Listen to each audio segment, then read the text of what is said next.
I think you got two different scenes. I mean, there's the Rice Boy scene, and then there's, the faster car scene. As far as like guys that aren't into the body kits and shit like that, like as far as that getting bigger, that's cool. But like as far as the Rice Boy shit, you don't really got to worry about the Rice Boys with the clear taillights and stuff like that. Whatever, they're going to go to their car shows.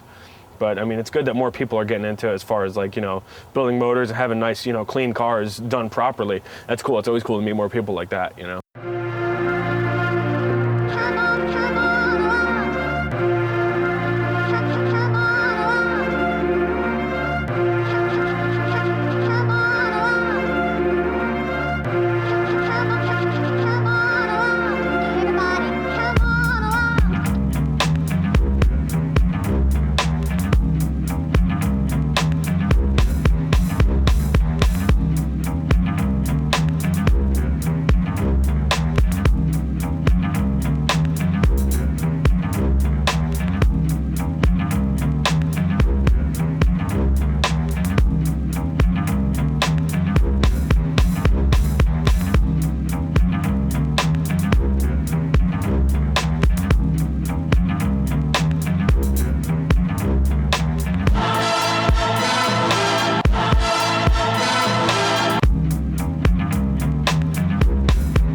As with any passion or hobby, we can all remember our first experiences and what got us hooked.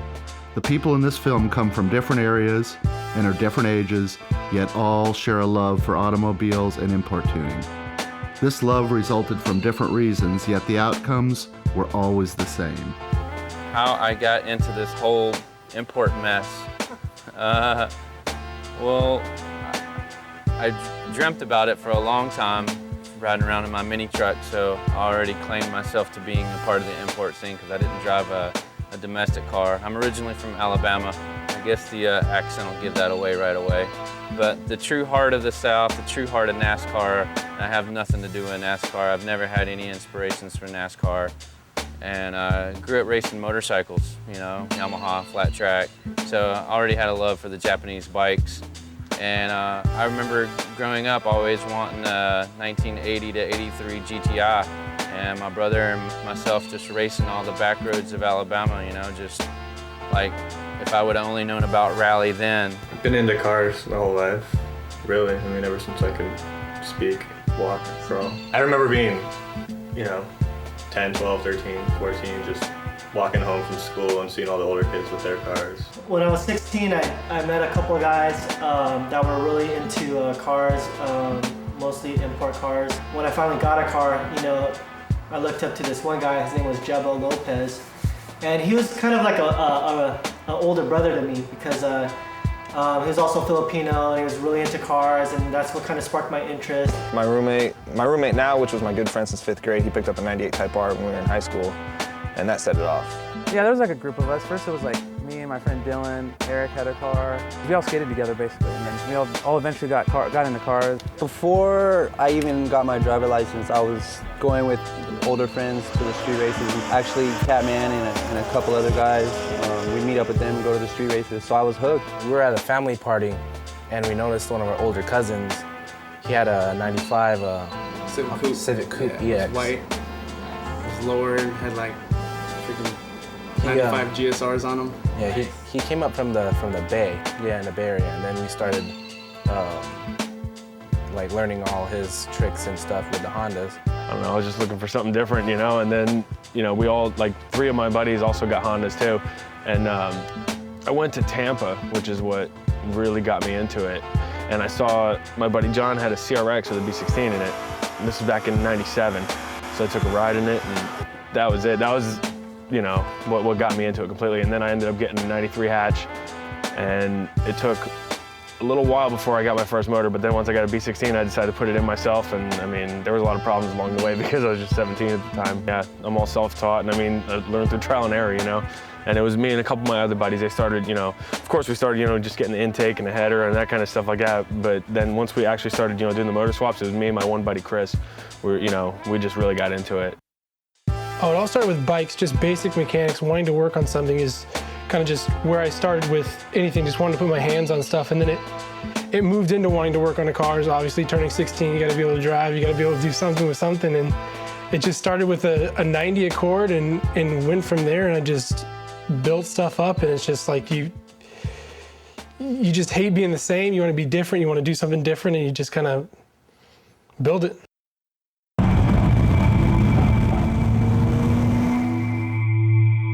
project car, the driving force behind everyone in this film. Although each project car is different, and every person's style is different, all tuners will agree that a project car becomes much more than just a car. You know, when you're into it, it consumes you, it's everything. It's all your money, it's all your time, you know, it turns out to be your girlfriend, it turns out to be like all of your friends that you surround yourself with. Everybody knows what you do and how much you do it, and it's the greatest thing when you can make it work right.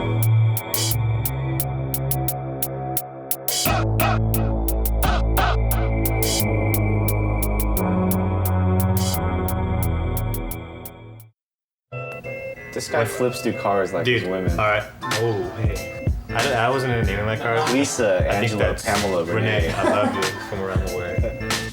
My favorite was my blue CRX because it was like when the transplants just came in, so we put LS motor and it was LS with JG301 cams. Yeah, like And I remember like racing El Natural on the street.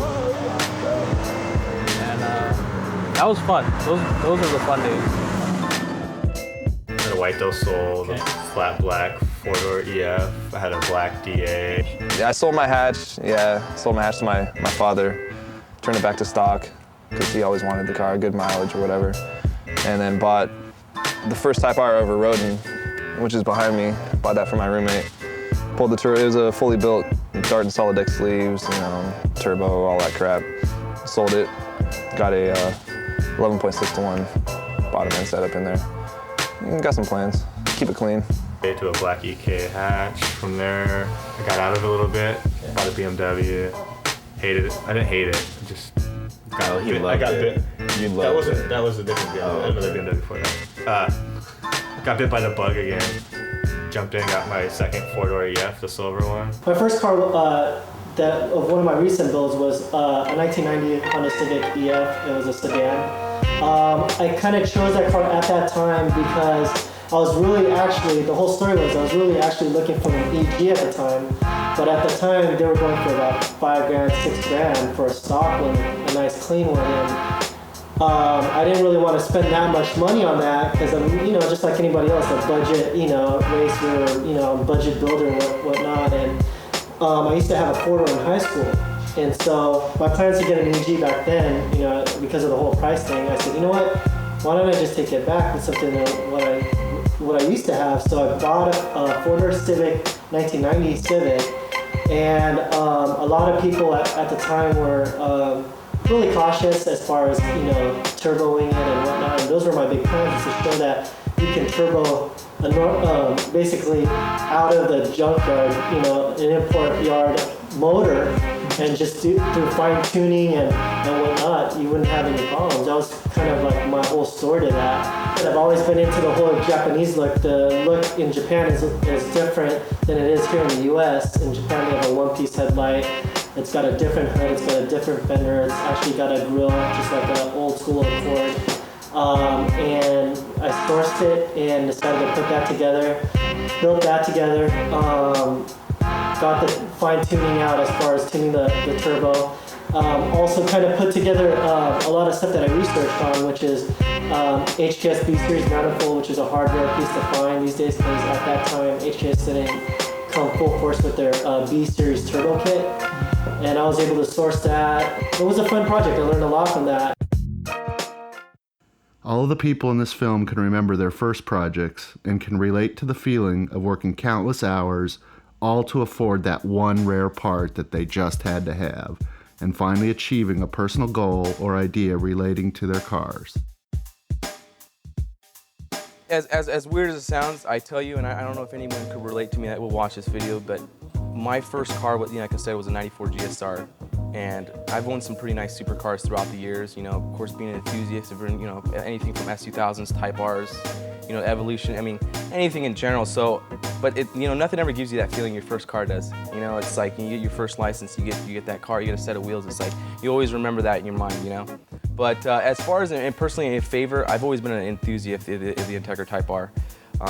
It was, like I said, coming into Integras, you always look up to the top model that you can't have, you know. And that was the one. So, you know, now today I own 2 of them, but as crazy as it sounds. But yeah, definitely I'm an enthusiast of all cars. I've owned Del Sols, yeah, you know, every hatchback body style you can imagine. So I got into high school and a couple of my friends started getting into the same stuff, and eventually I picked up my first car, a '94 Civic CX hatchback, pretty much the lowest model they made, and set out to do a bunch of stuff to it, and from there we got a lot further than I ever expected. Your car, Slow Turtle, was about so many things. It was about, you know, just being able to get away from everybody. We just sat in the garage, did our own thing. Nobody gave us grief for it. Working on that car was it was exciting, you know, like it just brought us together, and I still remember the first day that we got my car started. I mean, after all that work, it didn't have a hood on it at the time. I don't even think the lights were working, and because we had torn everything apart. And that day that we got the motor running, we just, you know, took it around with my friends, kind of a desolate area, and we ended up getting pulled over by a fire truck of all things, who saw the car, you know, in shambles, and it was loud. The header was like barely connected and no exhaust, and it was just super loud, and we were just dirty. There was no seat belts in it, and we were just laughing. You could not take the smile off of our face, because, you know, we did it. We did something that we were really involved with and really into, and it was funny that we got pulled over for it being so loud, but we didn't even care, you know, just that excitement of seeing that happen. I don't know, it's always like funny stories, like when you're working on cars, because I mean, at first, like when you do it yourself, you do a swap yourself, and you learn a lot doing a swap yourself. You run into a lot of problems. I remember one time I was doing a swap for my friend Craig Fowler. We were at my parents' house doing it, and we were up like, I think I was buying his motor out of his car as a Type R motor, a Japanese Type R, and I had my stock motor in my car at the time because I sold my US Type R motor and I wanted his. So we were putting my stock DX motor into his car and his Type R motor into my car, and we were working all night. I mean, it was like probably 4 in the morning, and we were like dead tired. And I just fell asleep. I went in my room and passed out. And Craig was still under his car, like on jack stand. The car was on jack stand, he's under his car, and he fell asleep. I was too tired to even wake him up. Like, he woke up at like 5 in the morning, and like, he opened his eyes and the car's like right above him. He freaked out, like he didn't really know where he was at or anything, and he was all pissed for not waking him up. But that was kind of a funnier story then. Yeah, my car was definitely more than just a hobby. It was indeed a lifestyle for me, because I mean, I wouldn't just go home and be like, oh, there's my car, you know, I'm gonna start working on it. But it was more like, you know, this car, I dream about that car. I dreamed about what it would be like, and you know, it consumed all my friends and everything around me. You know, like I would go to work, not just to work, but I would work for my car, and that's what all my paychecks went to. You know, it wasn't just like my car was my side hobby. My car was my life, you know, at that time. And I dumped, you know, hours, blood, sweat, tears into that car. You know, it was everything to me, and I guess it showed, you know. Another DA. I think I've had 3 DAs in all. I think I'm missing one. Something about DAs and EFs I just love.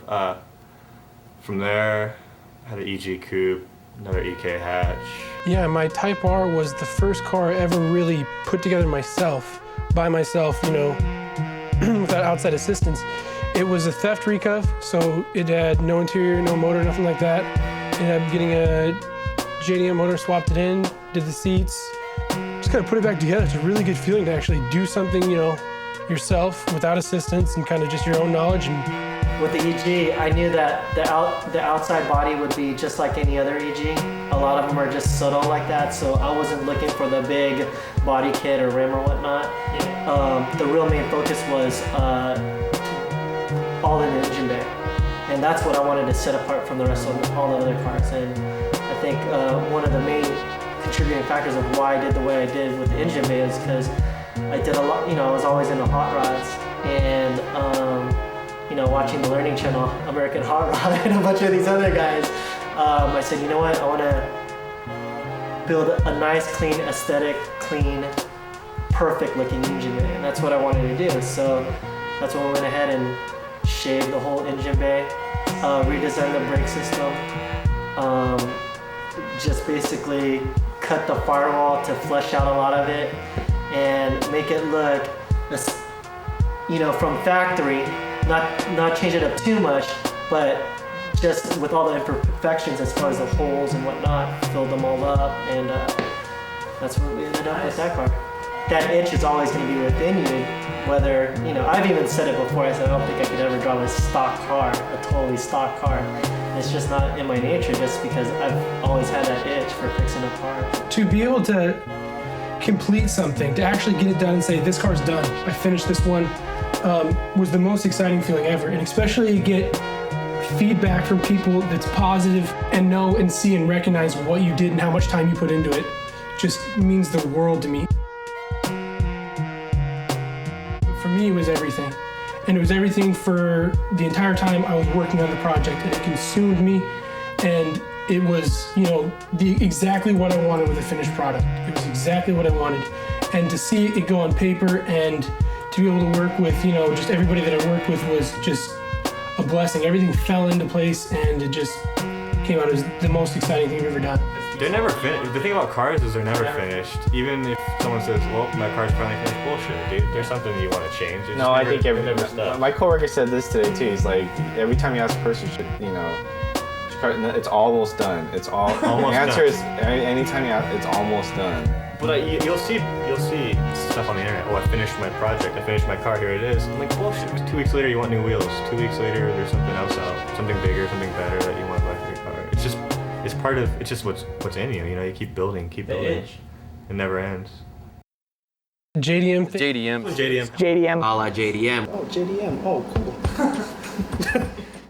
JDM, 3 letters that have taken on quite a legacy among the import tuning community.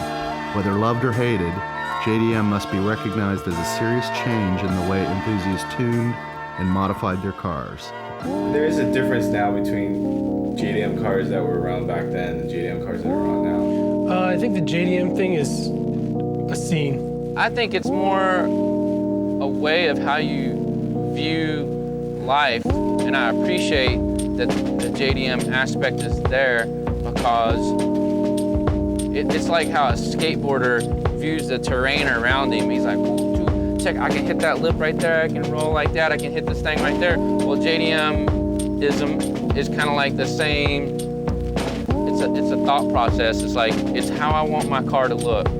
It's how I want my car to be perceived. It's my appreciation for the Honda make itself. The term was coined sometime in the late 1990s and refers to the origins of a somewhat different style of import tuning. Although there is no single right definition, the term is often used to describe the style which was emerging primarily out of Southern California in the 1990s that emphasized clean, Japanese exterior parts with an overall emphasis on function and devoting more money into the motor and suspension. In high school, we never thought of this whole coined word JDM thing just because, some people would define it as, is it from Japan, just parts from Japan? Does that make your car JDM, or just this whole clean look as like OEM look? Or to me, I've always just had that whole taste as far as just really clean, subtle. Even when we had, body kits and whatnot, it's always been pretty, laid back and clean. That's basically the kind of look that I've always gone for.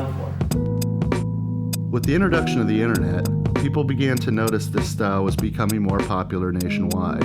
The people who started this style, however, did not feel it was anything worth talking about. They didn't consider themselves pioneers or trendsetters. They were just buying the quality parts they wanted and keeping a style they enjoyed.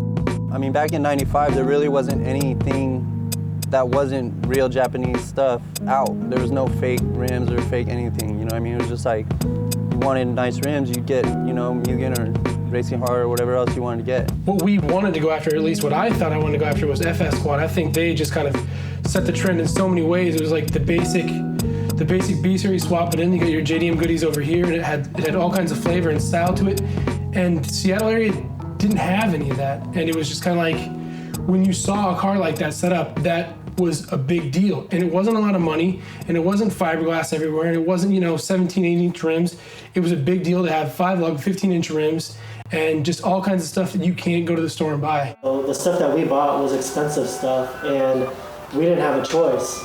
So it was definitely about the saving game as far as putting money away to get these certain parts. I mean, something as, the corner light, back in '93, they were charging $160 for this. And, it's crazy. And, nowadays, because there's so many different sources out, those are a lot more easily accessible. So like around 98, late 98, I started selling Type R parts on the internet, typerparts.com at the time. On Honda Tech and all them other sites, we were doing the same kind of stuff. But from the transition from 99 till 2001, it was just an explosion of it went from 5 calls a day to probably 50 calls a day. And it was people buying the same type, it was, I would say 2001 is when it was really getting huge, where people were calling all the time for Type R pistons. And then I actually, had enough customers where I could start bringing in, forged pistons and doing stuff like that. But compared to back in, the way it was in 99, there wasn't a whole lot of action, 98, 99, and then from the time when I left in 02, it was, insane, every day, 50 phone calls at least, people getting timing belts, full rebuilds, bearings, it seemed like a lot of people were starting to build their own motors then. Kind of like the Southern California street race scene where everything was NA, It wasn't necessarily about being JDM, it just kind of morphed into that. Everybody was spending money on motors and stuff. Over time, magazines, car shows, and internet forums were associating the 3 letters with everything, from wheels, paint, and motors, to seats, culture, and even people. The desire for this style was huge. I mean, if I compared my EG back then, 98, to today, it would be nothing, because it's gone so far beyond what it is, what it was. I called him up the other day. Yeah, how was Nisa? He says 1998 call, they want their style back. Now that the JDM scene is the JDM scene, and it's all JDM'd out, and it's just rah! It's all right, cool. Well then, I sit here and look at it and be like, what can I possibly do to contribute? But it's okay, well, JDM's hit this wall right here of what can I do to contribute? I want to inspire beyond, the guys that are making the scene happen. Okay, what's next? It's well, what about JDM Rally? What about JDM trucks? What about JDM ASICS shoes? It's here are all these kids rocking the Nike Dunks, but if you're so freaking JDM out, why aren't you rocking the ASICS? Point blank. If you want to get silly with it, then get silly with it. I got a JDM toothbrush. All right, there you go, Johnny Wong. How's that? I'll brush my teeth. Anything that's gonna get hot is gonna get cold, and vice versa. And if you're really into it, you're really into it. Those guys that are really down and grind and go to Japan and buy their stuff are always gonna love it. And then you've got those people that are just in it for the money. And there will be that for anything, any style, any generation. And I myself see it as,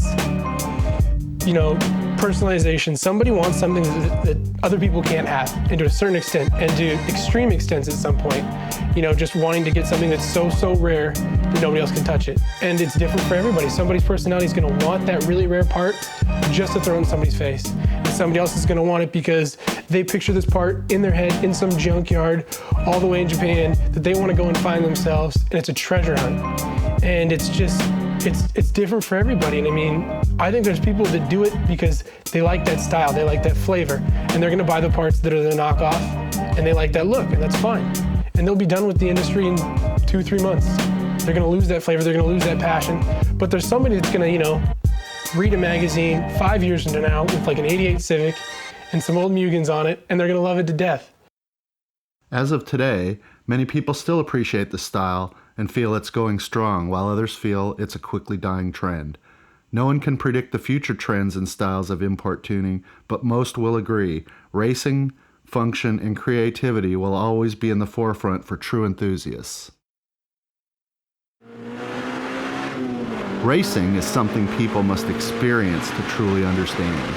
There are countless forms and styles of racing. In the United States import scene, drag racing is the most prevalent. Like most forms of racing, import drag racing spawned on the street.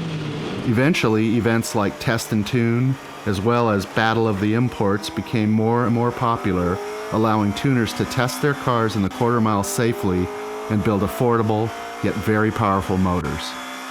JDM-styled cars, however, were tuned in a way that was traditional to circuit racing. Road racing, or circuit racing, has yet to become as big in the United States as it is in Japan. You know, Honda made this. You know, Mugen is their aftermarket parts guy. You know, there's all these other companies working with it. Well, I want the same things that, like, I see in the Best Motoring videos on the racetrack, because that's the thing about, I think JDM, the aspects of, hasn't quite come to the realization of, is racing is the ultimate inspiration. Racing never goes out of style. And function of racing is the fashion. Function is the fashion. So if you have a properly functioning car, it'll never go out of style. It will always be in fashion because everyone loves racing, hands down. That has what has inspired this scene from day one, is racing. It originated with this, you know, the Rice Boy stuff, this typical, you know, intake and exhaust and stuff like that. And then after going to all the street races and going through all the magazines, had a subscription to all the, you know, turbo magazines, Sport Compact Car, I mean, you name it. Going through there, and then just wanted to do, you know, whatever I could. And I always wanted to turbocharge it because of Arthur's G20. And, you know, from day one, I was like, yeah, I'm going to turbocharge it. I'm going to run 13s, you know, whatever. And started taking it to the track, and Mission Raceway was up here, and went there a couple times, and, you know, running 15s, bone stock. And yeah, that car I had for, I would say 3 years, and turbocharged it within the first, I would say 4 or 5 months. And it was a pretty basic setup, stock B18C, had a T04B turbo on it, custom turbo kit. And that made around 250 at the wheels until I picked up my first sponsor, Import Special Automotive in Tacoma. And Donnie there had a dyno and got into my first engine management system with that. And that was the PMS system, and tuned in another 50 horsepower, ran 13 O's on street tires. Yeah, and I remember going up to Mission, and back then there was, you know, 95% domestics, and there'd be 4 or 5 of us Honda guys hiding in the corner, you know, getting weird looks from all these, you know, domestic guys as we rolled in. And yeah, and started running 13s with that car and started turning some heads. That motor didn't last very long because obviously it blew up. One after that had it actually fully built, turbocharged, and then ran mid-12s with that one. And then people were starting catching up, running 12 or 13, low 13s. And then, yeah, I decided to switch gears, go all motor, and did a fully built 2 all motor setups and ran 12s with both of them. Many tuners are finally realizing the potential of their cars and the excitement that goes into a road racing event. The future of road racing, in conjunction with hybrids and other Hondas, looks very, very bright. Not that we've always understood the racing inspiration from Japan, because we've bought, borrowed, and stole every aspect of Japanese culture aside from the racing, because Japan is in the circuit racing. And here we are drag racing these cars, taking every road racing part and putting it on a drag race car? No. So that part of it has yet to come to us. I think it's slowly getting there, but for me, there's still hope. There's still, you know, forward motion. There's still, you know, room to grow.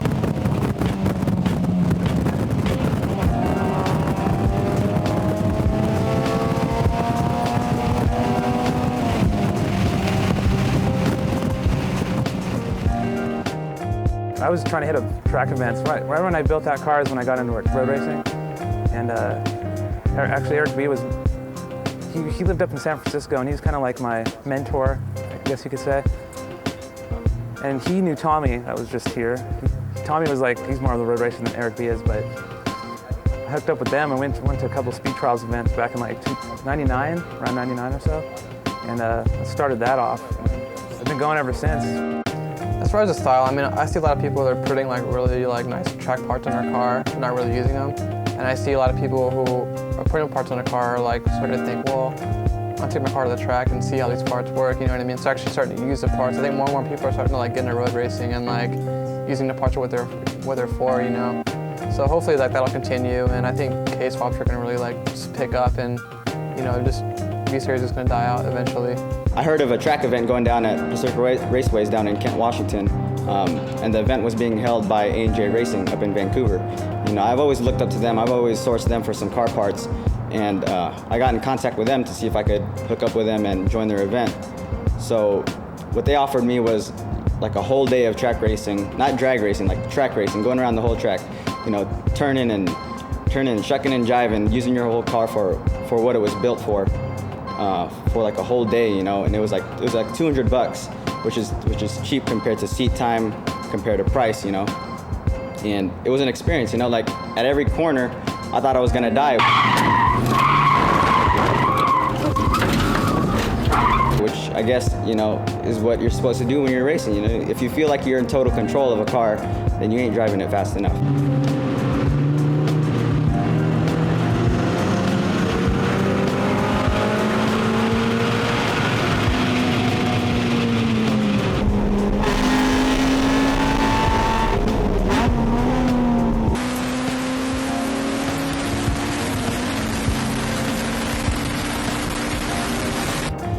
And that was my whole theory, you know. I scared the shit out of my co-driver, and that was my first time driving. And this dude was like a professional, like Porsche track racer, you know.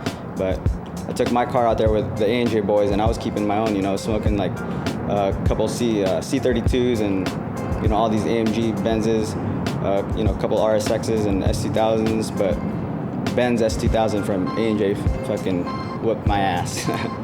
And during the whole drag racing time with the Integra, I had picked up a few sponsors, and they all were into the road racing side of stuff. And they were constantly going to the track, doing track days, and constantly trying to get me to go. And it wasn't until, I would say, middle of 2003 or something when I actually went to one and watched, and I was, wow, this is totally fun. And don't get me wrong, drag racing is fun and stuff, but it only lasts for, you know, 12 seconds at a time. So after I got the Supra, and I ended up selling the Integra, got at Hondas for about 3 or 4 months, and you know, once you've got the itch, it comes back to bite you, you know, and started going to road racing and bought this hatch that I have here, decided to go, hey, I'm gonna go road race and do the club racing thing, and planned to do it last year, but you know, things just didn't work out, ended up blowing a motor at the track. Got the itch again earlier this year, finally, you know, got off my ass and finished up this car and prepped it, got my license, started doing the local club racing tour here, and yeah. Whether it is drag racing, road racing, or even street racing, racing itself is what inspires all motorsports enthusiasts. In the early years of Honda tuning, several import car magazines were born. Although the shelves are now filled with countless import car magazines, in the early days there were only a few. Sport Compact Car, Super Street, and TMR were the 3 best known, and began exposing people to a culture and style that many didn't know existed. TMR itself had a different feel. This magazine had many more photos than the rest, and its editor, Rodney Wells, viewed it as a way to show as much of what was going on in the Southern California tuning scene as possible. Ken and RJ and myself all sat down and says, well, you know, if the magazine is not going to really support our scene the way we saw that we wanted them to support the scene, then the only thing we can do is start our own magazine. And I had this little, you know, idea, and I live in Costa Mesa. I worked 10 years in the snow, skate, and surf industry. And there was this little bitty magazine that was getting handed out at ASR and the little local shops around my house. And it was this thing called Electric Ink. It was like about this, you know, the surf community, skate community around there. And I'm like, dude, this is perfect. I mean, I've been going to battle for 6 years and watching what was happening. And me being a graphic designer at that time, I'm like, there's a huge problem with getting, you know, stuff in the kids' hands at the shows. It's like, you know, the kid, you know, a guy's there with his girlfriend, and he's holding the drinks and holding their purse and his backpack, and you know, and all these manufacturers, they're trying to give the kids stuff, and the guy's like, whatever. And so I'm like, man, it's a huge problem just getting the guy to take something home. So that's when it like hit me like, man, we do a magazine, and like at the same time, I didn't want to compete with Sport Compact Car. They're on the newsstand. I wanted a magazine to just go straight to the kid. It was made for that guy going to the show, going to the events. That was my focus. Like, we're gonna do something. I wanted it to be ultra accessible by the kid, and almost at the same time be a decoder to only that the kids would get it, you know, like the peers around us. If some old guy or manufacturer picked it up, you'd, you know, whatever, you know. That's why we started, that's how we started it. And that, you know, was the leading, you know, the whole, you know, toy machine racing. Message forums are very popular these days, and countless forums exist. In the beginning, however, one stuck out. The Hybrid Board was an internet message forum based primarily on hybrid Honda engine swaps. With the increasing number of people realizing how easy it was to transform their base model Civic hatchback into a high-performance race-ready vehicle, the board couldn't have come at a better time. The site offered help with wiring, as well as other common questions regarding putting dual overhead cam motors into these single overhead cam Civics. It was a relatively small, close-knit community of people who, although sometimes didn't know each other in person, still related to the passion and interest in hybrid Hondas. Many of these original members met some of their closest friends through the Hybrid Message Forum. Well, the Hybrid Board is what really got me interested in going to the next level and speed and performance, really.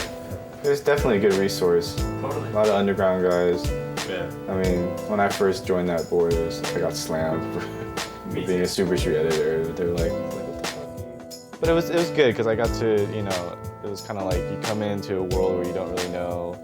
Kind of learn a few things. Yeah, that's actually a good board to like pay your dues because, you know, after you've been on that board for a while, they kind of respect you in some ways. Even if you're like me, even if you say something stupid, you know. But yeah, you meet some cool people out there. I was definitely intimidated when I first got on the board. I mean, my friend Houston was on the board, and he was the guy who actually had the DA that I liked that was stock, and I skated with him. So I went on Catman's site and then found a link to the Hybrid Board.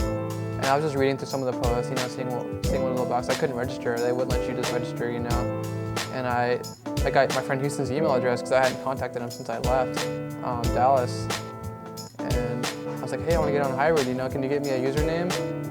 Because I tried, they had you like answer a question, you know, to like get on Hybrid, like back in the day.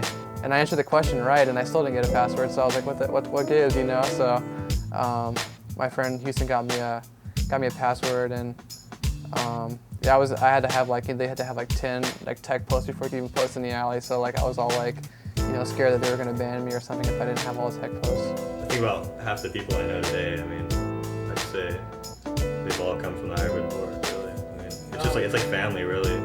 Eric Bauer and Tommy, I didn't know them at all before I got on the Hybrid Forum. I met a lot of people, Tony, that guy over there. I went to high school with a few buddies that kind of, we started getting into cars and stuff, but after high school, I think is when my passion, you know, really grew, because a lot of my friends moved away for college, and I was actually at work one day, and I worked at a complex at a coffee shop that had a Singular Wireless next door, and every day there was this 94 GSR that was slammed on SI wheels, and this 99 black SI that was slammed, you know, and it was totally clean, just simple, you know, the same style as my hatchback.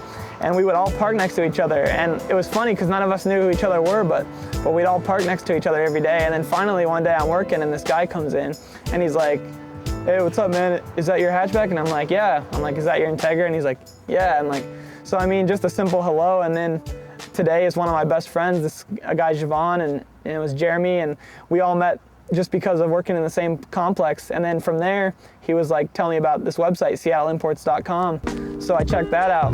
And then my buddy Dave and I just, you know, it was a forum board, just hung out on there, saw what some of the other local people were doing. And I mean, it sounds weird to say that I met them through SeattleImports.com, but a lot of my closest friends today were people that I met through cars. You know, we got the internet, found Honda Tech, saw, you know, this whole JDM, you know, styling, you know, just using OEM parts and making it look clean on the US cars, because they are a lot different, and just going from there. I think the internet has just influenced me myself a lot, and it just also just gives you this wide spread of being able to see what everybody else is doing, and I think it's a great opportunity to, you know, get out and meet different people, and then you kind of realize the industry is a lot bigger than your neighborhood, and you get to, you know, have friendly competitions with people and also see kind of what everybody's made of and what they're doing out there, and it's a good thing. Yeah, I think it's good to network. I think it's good to, you know, go out and meet people. You got to be careful sometimes with, you know, who you hang out with and who you build your cars with and who you race with and, you know, who you associate with. But eventually you can, you know, you can weed them out. You can fine tooth comb who you need to be around and who you don't. And at that point you can, you know, do good. Yeah, I mean, it just kind of brought, I guess, really the right people together. People who are really more into performance.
Automotive theft has always been an issue with modified cars, yet the import car scene has elevated it to a whole new level.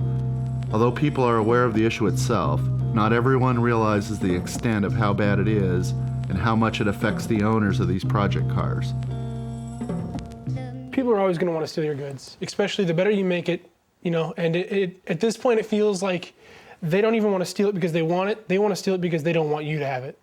And it's like you take your steering wheel off, you club up, you do whatever. It doesn't even matter how many alarms you have. They're going to come in with a tow truck and they're going to take your car. And it's the sad realization that you got to think, you know, when you're going to that movie, when you're going to dinner, when you're parking in a lot overnight, that it's like, you know, somebody really wants your stuff, they're going to take it. I always had an alarm or, you know, full coverage insurance on my older cars, but never really was too worried about like driving to the movies or dinner, you know. Nowadays it's like you have like any kind of, you know, Type R parts in your car at all, or Type R, it's like, it's impossible to like take it to the movies, you know, because you just know it's gonna get stolen. You can't take a nice car anywhere, you know? I mean, it sucks. I mean, that's just the way it is, yeah, really. Like, you can't take a car like that to the movies, what's gonna happen, you know? I mean, you're just gonna hope that someone is not into imports when they show up at the movies, you know what I mean? It's like, you might be able to make it all right, but it's flipping the coin. Is the car gonna be there when you get back or not, you know? That's why you gotta buy a beater. You have to drive around in the beater. I could bring it to the movies, but will I enjoy the movie? I'll be like thinking about my car at the same time. And I was like, I just rather have it be safe at home and don't even have to worry about, like, sometimes insurance don't even cover all the parts that you put in there, so you gotta think of that and yeah. So in my next car, of course, an EK with 5-lug and B16 and all that good stuff. And I couldn't hold on to it because everywhere I'd park it, I'd just cross my fingers. I'd be having dinner with a friend for like 20 minutes, whatever. I'd have my fingers crossed, or I'd be looking outside. I'd be walking around the grocery store with my fucking steering wheel in my hand, you know, just praying that my car would still be there when I came back out. And just the stress it causes, it's not worth it, really.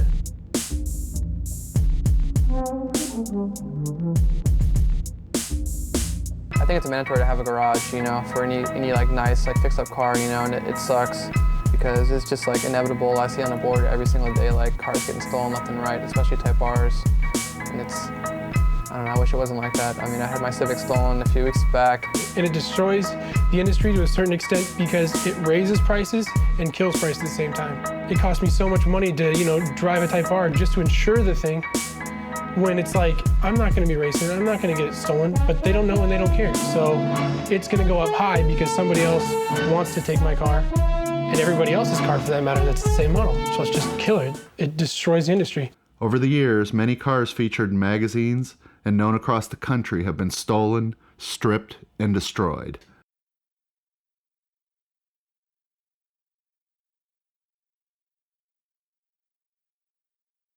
That's probably more due to the internet because people just post pictures of their cars everywhere they can.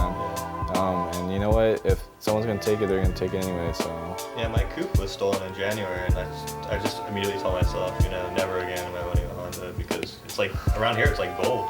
I parked my car outside of my house because my roommate was asleep and she was blocking my garage, and like my car did mean a lot to me, but it didn't mean enough to wake up my roommate and tell her to move her fucking car so I could park my shit in the garage, So I just left it out there, auto-locked with the alarm, It was as secure as it can get without being towed away, And that's what happened to my car the next morning. I woke up, tried to go to school, I fucking hop out there and my fucking driveway's empty, And I'm just like at that point I already knew what happened. I knew what happened, I just started laughing, I knew this day would come. It did hurt me, a little bit, but I mean, the car is just a car, the car was my life, but the car didn't make who I was, I made that car. That car wouldn't be shit without me, So when we recovered it, a bunch of people were suspicious, saying that I insurance frauded my car. So to prove these motherfuckers wrong, we found my wheels on eBay, the Volk CE28Ns, and for those who don't know, those are pretty rare wheels, and the offset and the bolt pattern and rim size that were on my car. So there was only probably four sets made that I know of. So we found this set on eBay with my exact tires, and coincidentally, the dude's from Washington. So I'm like, those are my motherfucking wheels, So we hit up this dude and pretend like we're an interested buyer. Eventually, we won the auction on eBay, and we met up with this dude, Sanpan. We met up with him at McDonald's, 30 of my buddies hiding in McDonald's while my buddy Javon was outside pretending like he was an interested buyer. So once the Sanpan cat busted out my wheels, 30 of us came out from McDonald's, a little big family, and this motherfucker was scared as shit, And we held him there for questioning, and we flagged down a cop, and the Seattle Police Department confiscated my wheels and got his information. And then they eventually did a search warrant on his house and found the rest of my car parts chilling at Sanpan's, his crib. I actually got the Civic back in '93. I think I only had it for 3 weeks. There wasn't even any radio in it or whatnot. It was pretty much a stripped down model because I was gonna fix it all up anyway. But it was crazy. Yeah, I was actually carjacked at gunpoint by 3 guys. Wow. And luckily, they just took the car, and that same night they recovered it, and it was actually on the news. It's crazy, it's crazy, but yeah, they build these cars, anything's a risk though, and you just gotta take precautions. People are going to whole new lengths to protect their hard work and the parts they purchased with hard-earned money. This is by far the best thing you can do to protect your car from thieves. I don't know how to cock it or shoot it. That's loaded. Oh, okay, yeah, here. It's loaded. Hey, why don't you hand me back to Jeff? Who, Jeff? He's a marksman. While no one film can cover the entire history of this phenomenon or tell everyone's personal stories, there are definitely many stories to be told. There is a deep history of people who did not modify their cars to fit in with trends or hype. They did, however, modify their cars because it was their true passion.